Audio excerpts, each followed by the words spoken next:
When you're burning wood, especially if you're burning it at home, you really want to get the moisture content as low as possible. It just makes it easier to light, more efficient.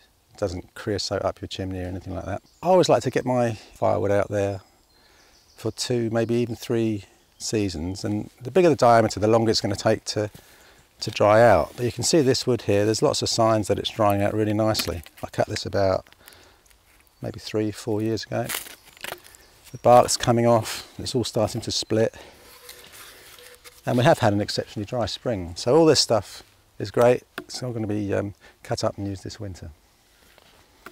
The first year I cut wood, we thought it had been a hot summer, but of course I spent a bit of time trying to keep the bracken down off it, but it all got overgrown with brambles and everything, and then we ended up having to put it in the Aga to dry it out before we could burn it. I've got a stack here. Some of it's already split logs, some of it split cords, and they're drying off very nicely. And I've sort of taken quite a bit of effort to make sure I've got stacked on some really nice big bearers, and look at all the air that's going underneath there. In this kind of weather, I'll get them seasoned in about 6 months. They're nice and dry, I can burn them this year. Ventilation is very important. This is a Buckingham wood station. Basically the idea is you put your cordwood along there. It's actually got baskets to stop the wood from falling out like that, and then you can chainsaw into quite conveniently sized logs. Usually you'd have your trailer or where you're going to put them there, and then you can just tip the whole lot out. Here's a tool that you'll need. It looks a bit like an axe, but you can see on the profile of it that's quite wide, and that's because we're not really cutting through the wood with it, we're actually breaking it apart. So we've got a bit of ash and a bit of hornbeam. If you manage to get a tie around the sides of it, usually what happens is as you split them like that, they kind of stay together.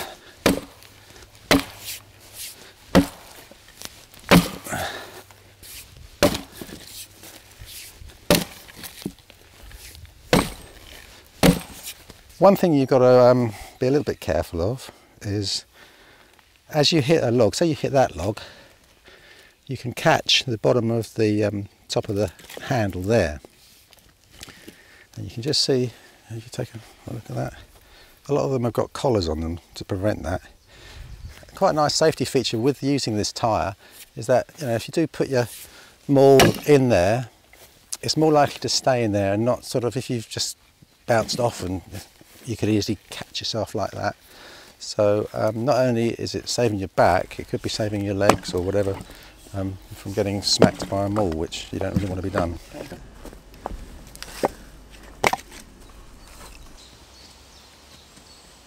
But making kindling, it's ever so easy. All you have to do is get a hatchet or a small forest axe and do that.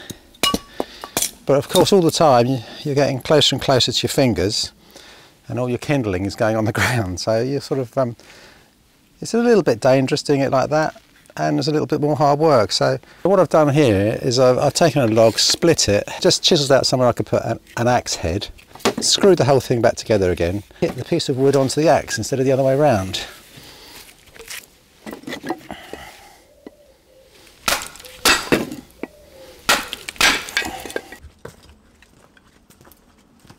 Well, this is what they call a rocket stove.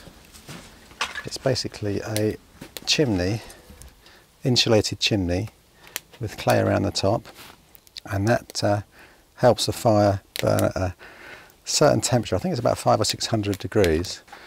Once that little bit of smoke is gone, you'll see how the emissions are very low. There's hardly any smoke come from it, and it makes it quite suitable to use in developing countries where previously they've just cooked on 3 stones and a pot on an open fire. So this has won awards for the value it's got in helping prevent a lot of respiratory diseases. Just getting up to the working temperature now, and see the smoke has gone down, burning just the right amount of kindling.